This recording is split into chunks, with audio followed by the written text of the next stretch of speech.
Hello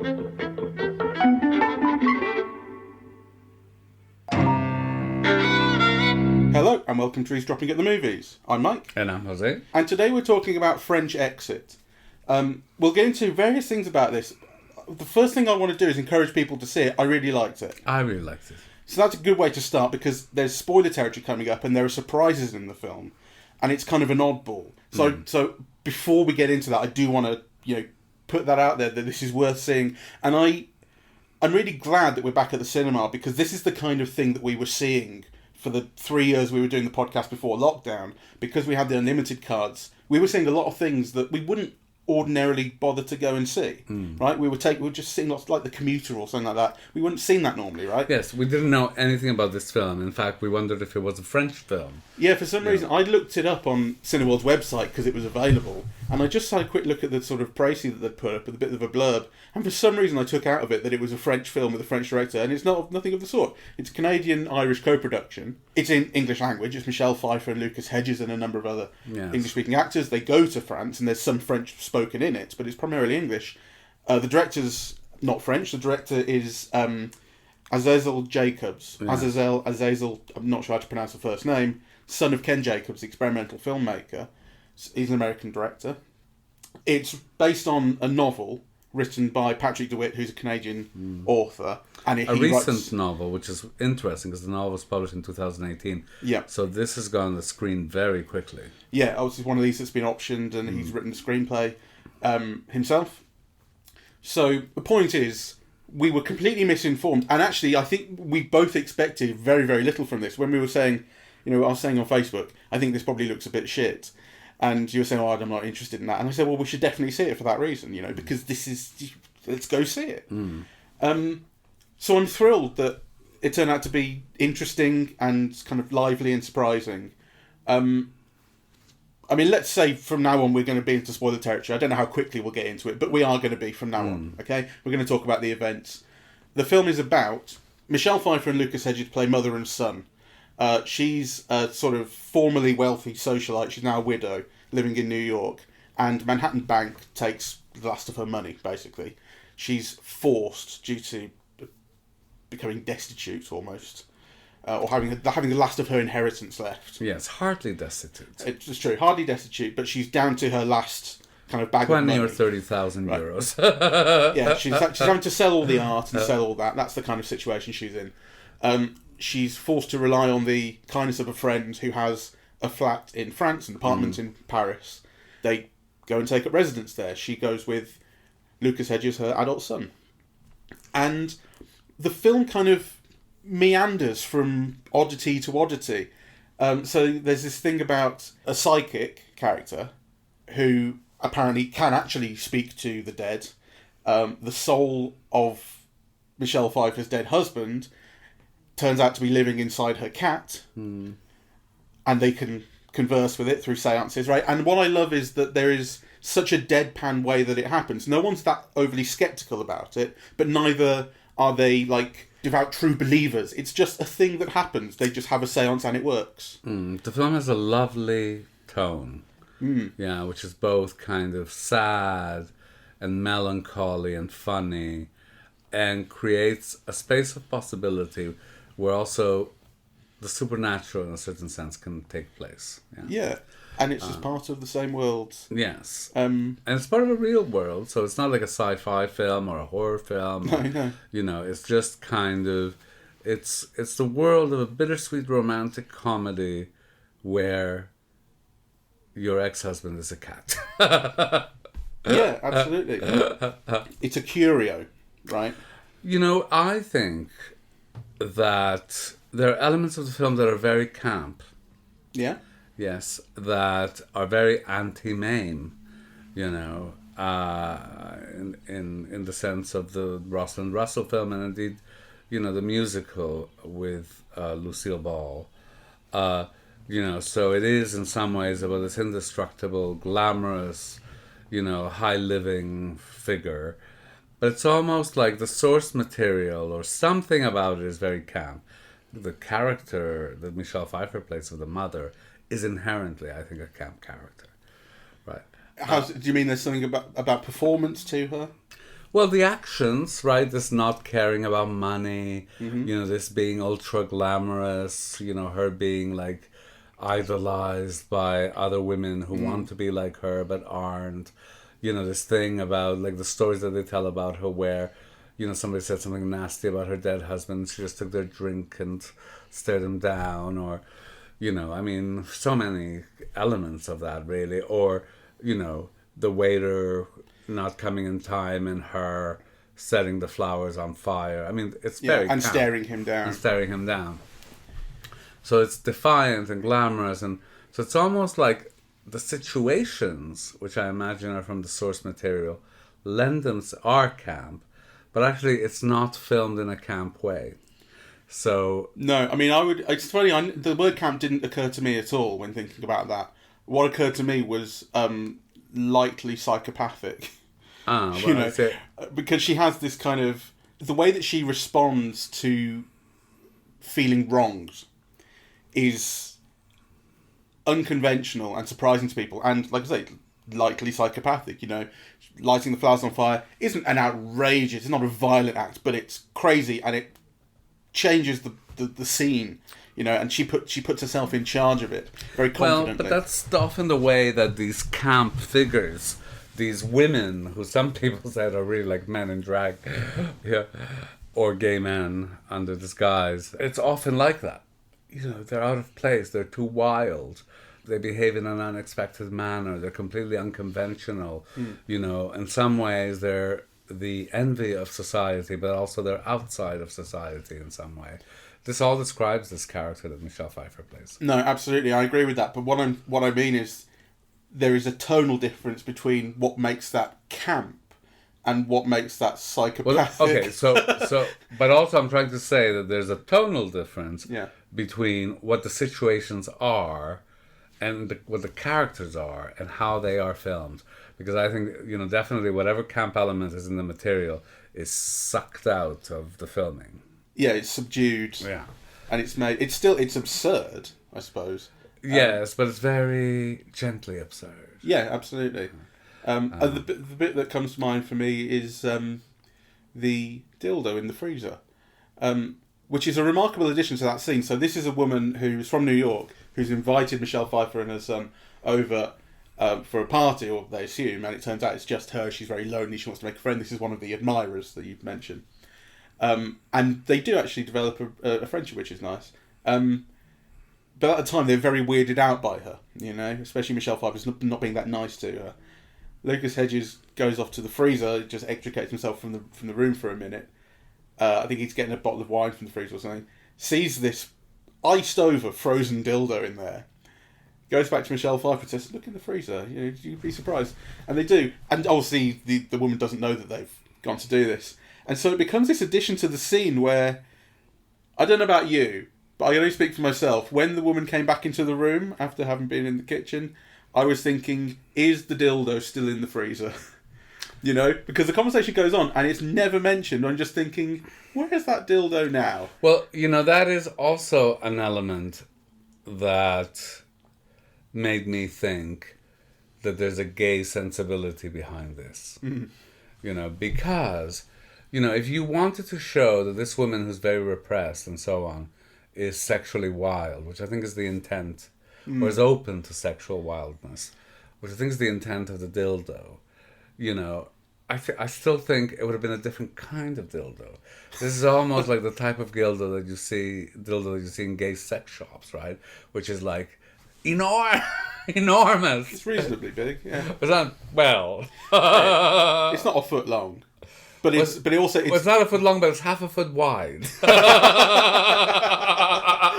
So, it's got some chunk to it. Yeah, I do think that, you could imagine, and it is that difference. I mean, when you see women talking about dildos or using dildos, it's a different kind of dildo. Well, you're talking about vibrators, I think, because the thing is that dildo, this has a penis-like appearance. It's meant to look like a penis. It's not the same with the vibrator. No, but and I've seen it before in like Ann Summer shops or whatever. They do not look like the ones in the gay sex shops, which are big. I know, I've been to Amsterdam. Don't you worry. Anyway, I think I'm just here trying to establish this point that there is like a gay sensibility somewhere in this material that is not carried out fully in the film. And I'm not saying that's a fault with it, I'm just observing. Yeah. That kind so it's something the film hints at. Well, it's something that the film deploys, but only to an extent. Yeah? Right. Kind of, I think it's somewhere, well, I suspect it's somewhere in the source material. Yeah, but the direction, which I think, we have to talk about what we mean by direction. I think the film is visually very unexciting. Right? But there is something about the performances and the tone of the film that I think is a very considerable achievement. I want to bring up the word tone because this occurred to me. I was thinking when we were walking back from the cinema just now, tone is maybe the one thing that I really, really ascribe to direction above all else, because obviously the director is ultimately in charge of everything, right? Makes decisions, all of that. But when we talk about performance, we're talking about the actors as well. They're directed, but they interpret the script. They make decisions that we credit them. When we talk about lighting, we're talking about the cinematographer as much as anyone. And these people all have creative input, right? That's why they're there. But tone, there's no person in charge of tone, right? There's no job on the film. Like, that is the director. The director is in charge of marshalling everything and creating tone, I think. But he or she does that through the performances and through the lighting. Exactly. Yeah. But I'm saying, like, there is this overall thing that it's more difficult to maybe pick apart than those, departments, if you like. Sure. But that's what I think makes it an achievement. That's what I think makes it something you can ascribe to a director as well, particularly. Because it's about putting it all together and creating something that is... There's like a luminousness to it. It comes out of all of this magically. And I think the tone is really, really, really well handled here. It is. I wish the film were a better looking film or a visually more exciting film. Because, you have what I think are truly extraordinary, out of this world, singular performance of a lifetime. Michelle Pfeiffer, I think. That takes place in this visual vacuum, and which I was... so I was delighted by what I see as her greatness. Yeah. But actually I was sorry that she wasn't surrounded or supported kind of visually by more. I know what you mean. It's unspectacular, but I don't think it's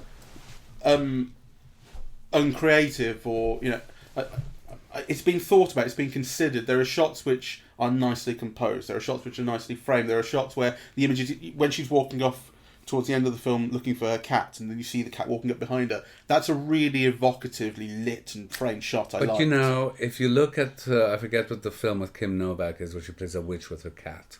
I don't know. With James Stewart. There are tons of shots like that, and they're so much more elegant and sleek and expressive. And this is a bit drab. The cat following, Michelle. I like the way it's filmed is quite drab. Drab is, I think, a slightly harsh way of evaluating that shot. It really worked for me. I liked that there was a subdued feel to that, but it was still an emotional moment, because the thing is, this cat, we have now established by this point in the film that the cat contains the soul of her husband, and they've been having these arguments essentially in seances. They're not really getting on with things, which is interesting. The film I'm thinking about, by the way, is Bell, Book and Candle. Right.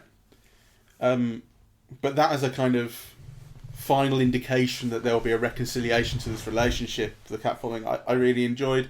And I liked that it happens from a distance, but it's privileged. I like the cat in silhouette. I think it really works. It was very evocative to me. I like that moment. Yeah, well, I thought it was a bit drab. Particularly since, once they land in Paris... she's going to die. Like, you're thinking, what is the way out of the situation? And in a way, kind of, there is no way out, right? Like, so the question then becomes about what happens between her and the son, and do you take it as read that she dies at the end? Oh, yes. I don't at all. Oh. No. Well, that was completely my understanding. Why did you think not? She goes off into the night, no money left. The young girl, who is the medium, heads off in another direction because she knows what's going to happen. She stops the conversation precisely so that the husband will come after her. And my understanding is that they both, die together. That's kind of... Yeah. The film then shows us the next day, right? Like... They're looking for her. They're looking for her, yeah. Yeah. So, she's gone. Right.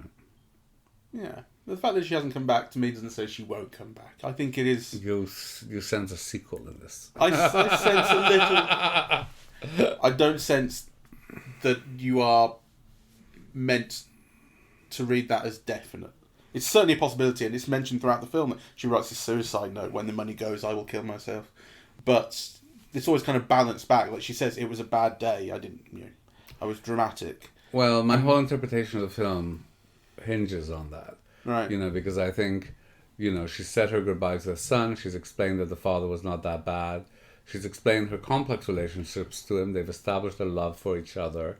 So now, both the husband and her, who hadn't wanted him in the first place, get out of his way so he can have a proper life. Because you've also seen throughout the film that she's a barrier to him having a fulfilled life. That's true. And the film is called French Exit, which is, people may know that as an Irish goodbye, leaving without saying goodbye. Yes. Which is what she does at the end. Yeah. So that's a clue in itself. I kind of... Yeah. Anyway, that's my reading of it. And I thought, it was lovely. I loved the tone. I found it very funny. It's unexpectedly surprising in a minor key, right? Like, so there isn't any grand... It isn't depicted as grandly, so little things are hinted at. Yeah, like the thing about the cat, you know what he's like, don't you? So the film has a lovely tone. It's very warm and engaging and sympathetic. And Michelle Pfeiffer is so ultra languid and glamorous. And, you feel that every move in her face is deliberate and accentuates something and makes a point, right? But also doesn't feel forced, yeah? Kind of. I think it's a great glamour performance. Well, the moment she arrives on screen at the start is in a scene set from years before the main body of the film, when Lucas Hedges is maybe 12 years old at school, and she goes to drag him out of school. She's claiming him back. You get the sense, right? She's been away from him for a long time. She's dragging him out of school to have him. And she has this, orange hair, red lips, white face, green dress. She's this amazing kind of stern, magnificent figure coming in and striding away. And I said to you at that time, like, she should be Cruella de Vil. Yes. She has that. And early on as the film develops, and you're trying to work out what's happening to some degree, I suppose. It's not completely... it's not like drowning you in dialogue about what's happening, but you do learn. There's a slowness, and I'm thinking, it's interesting how slow this is, and yet I'm completely engaged. Right, I do want to know what's happening. This is interesting. And also I was being surprised by simply the fact that this was not the film I expected, because of what we said earlier. We went into this knowing all the wrong things. Imagining all the wrong things about it. And then I like that these oddities develop, and a lot of them are just these little small ideas that don't go too far, but they build an atmosphere. They build a tone. So there's the thing with the dildo. Never mentioned again, never comes back again. It just builds something in about the character, what she's like, and their relationship to her, and their interest in her. Kind of an inner wildness, yeah. There's a lovely thing where Lucas Hedges' ex-fiancée, I suppose, or on-off ex-fiancée, it's a weird relationship, she comes in with her new fiancé, and he's desperate to fuck Lucas Hedges up and prove himself and so on. And he forces Lucas Hedges into this arm wrestle. And Lucas Hedges just doesn't fight back, gives up every time. And it's a nice idea, and he's getting frustrated that he's not fighting. And so Lucas Hedges says, if I win, you leave on your own. And so they arm wrestle again, and he just gives up again, which I didn't expect. Yes, and he goes, okay, so what do I win then? Nothing. Everything's exactly the same. And what a wonderful, surprising way of doing it. But also, the mum laughs. And we've heard the story about her staring the guy down and drinking his drink when he insults her. And we've seen her lighting the flowers on fire and staring the guy down. And this is his version of that. He's taken that on. And it's the first time you've actually seen him really fight for something. You've seen him mourn the loss of the relationship with his girlfriend and kind of on the phone try and beg for it. But it's not strong. You know, he just, like, when she says, please leave, he does leave. He doesn't, there's no fighting in it. And now this is his version of standing up for himself. But it's in this subverted way. He's so great. And actually, I think what Lucas Hedges brings to the role is a kind of a realness in terms of feeling. You know, because actually I never feel that Michelle Pfeiffer is a real person. You know, she's always an imaginary construct, right? You know, imbued with, you know, the glamour and so on, and the feeling that Michelle Pfeiffer brings. I think it's a truly great. Are you talking about just her character here, or always Michelle Pfeiffer? No, just the character as depicted here. Right. You know, I don't think it's a real person. It's a fantasy idea of a woman, right? With drag queen overtones, which is where the Cruella de Vil thing makes also a certain kind of sense. So, you know, Michelle Pfeiffer imbues her with humanity and with her own glamour, which is important. This is a role that requires glamour. Yeah, it's kind of, you know, this whole person's previous life is built on her having been a glamorous figure, you know. But there's something about Lucas Hedges that feels just really, that's just real. That's just about feeling, yeah, rather than about a type of person, you know. Yeah, so his conversations with his girlfriend, his interactions with his mother, his politeness with, you know, the other people, the way he jumps into bed so quickly with, you know, the media Madeline, yeah, and you feel like his understated glee at it, yeah, you know, like he conveys emotion in a kind of a very direct way, and yet the emotions are kind of complex, yeah. So I think he also gives a very great performance, actually, of a very different kind than Michelle Pfeiffer. You know, partly because Michelle Pfeiffer knows the camera better, right? So her performance is often about tilts of the head, you know, how she moves into the camera, like, at a certain angle of her face. It's a very... it's a film that's very aware of cinema, yeah. Whereas Lucas Hedges is not. Yeah, it's almost like the camera's catching him, whereas Michelle Pfeiffer is performing to the camera, the camera, yeah. But that's a difference in the characters too that makes sense. It's a difference in the characters, but it's also a difference in knowledge and skill. Yeah. You know, so, I mean, obviously they're both very good actors, but Michelle Pfeiffer has an understanding of cinema and lenses and lighting and proximity to camera and so on that Lucas Hedges does not yet. Maybe that's the case. He is young, but it does suit the character. As if he did know more, as you put it, or as I might more charitably put it, was doing more, you're choosing to do more, it wouldn't be right for the character. It's not a question of doing more or doing less. It's doing it in relation to the camera. Well, that's what I mean. It wouldn't be right for the character. Michelle Pfeiffer is not doing very much. It's no, but you notice those things, as you mentioned. You do, and I think you would notice it with him, and it wouldn't be the same. Maybe he's a retiring, reserved. He wants to hide. So many scenes you see him, particularly when the flat gets full of people, which is a surprise in itself. I think after you've seen like 3 people max on screen for so much of it, most of it is he's sat there in a chair, being very still, having no lines of dialogue. He's just in the background. Like that's his character sinks into in those scenes. One of the achievements of the film. Well, I was going to say, what's the film about? You know. Yes. What is it about? Because it's clearly about money. Mm-hmm.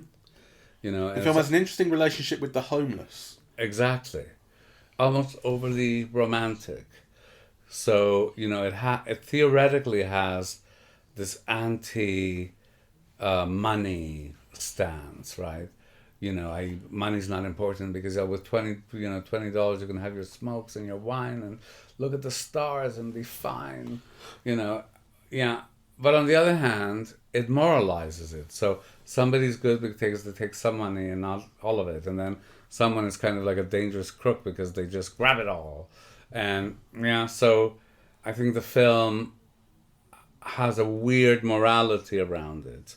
And also a kind of a hypocrisy around it. So, you know, the way that the protagonist is burning through it is a kind of bohemian disdain for it. On the other hand, the film tries to show you all of the glamour of money. Yeah, it's in Paris, and so I think kind of there's a disjunction there for me. I'm not sure glamour's the word I'd associate with it, because the way she burns through the money is, she burns through it like someone who is heading towards her last days. But that's depressively. Well, but that's true. But the thing is that in terms of an audience appeal, her clothes, her jewels, her haircut, the Paris apartment, the streets of Paris, the cafes.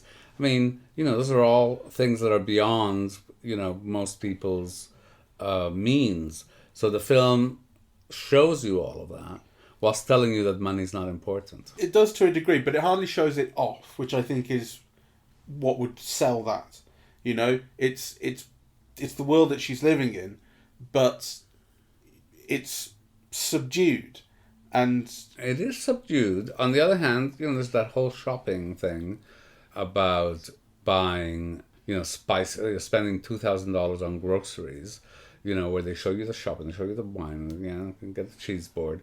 They don't show though. That's it. It's a shot that's essentially a two-shot in that supermarket of the two ladies. They're not showing off the produce, and they're hardly in Harrods either.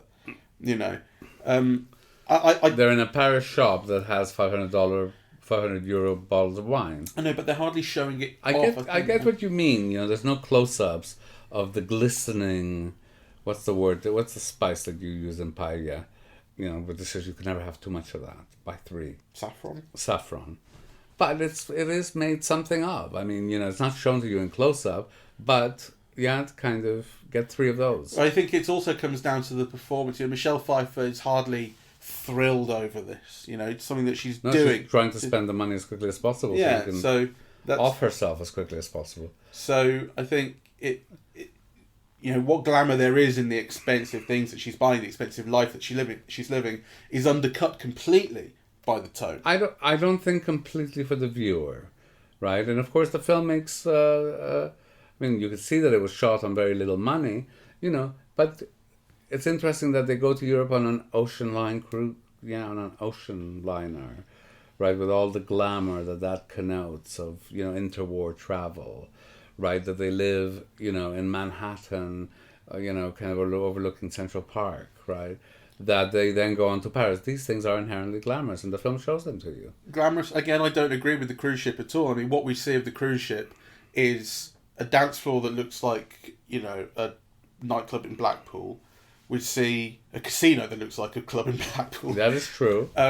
We see 2 very underwhelming rooms that they're staying in, Well, threadbare sheets. You also see her in a deck chair, like in a typical. You do see that. So I think that is true, that there is something that the film is doing that undercuts this. So there's this idea, of an ocean liner, and then the reality of a cheap cruise ship or something. So I think the film is doing something with that. But it's still deploying ideas of glamour, that require money, and all of that. So. Well, I agree. I think that's where I would land, though, is deploying them and undercutting them the way it deploys them. Well, purposefully. I think it's trying to undercut them, and this is what I think is something that's hypocritical about the film, because it's saying these things don't matter, but actually they really do, and the film itself is using them, in interesting ways. So, anyway, I thought it was lovely.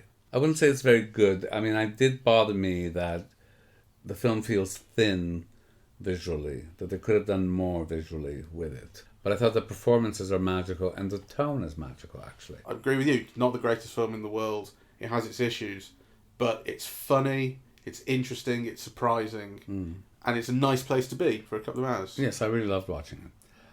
So thank you very much for listening. We're eavesdropping at the movies, and we are on Apple Podcasts, Google Podcasts, Spotify, SoundCloud, and YouTube. On social media, we're on Facebook and Twitter at Eavesdrop Movies, and the website is eavesdroppingatthemovies.com. Bye-bye. Bye-bye.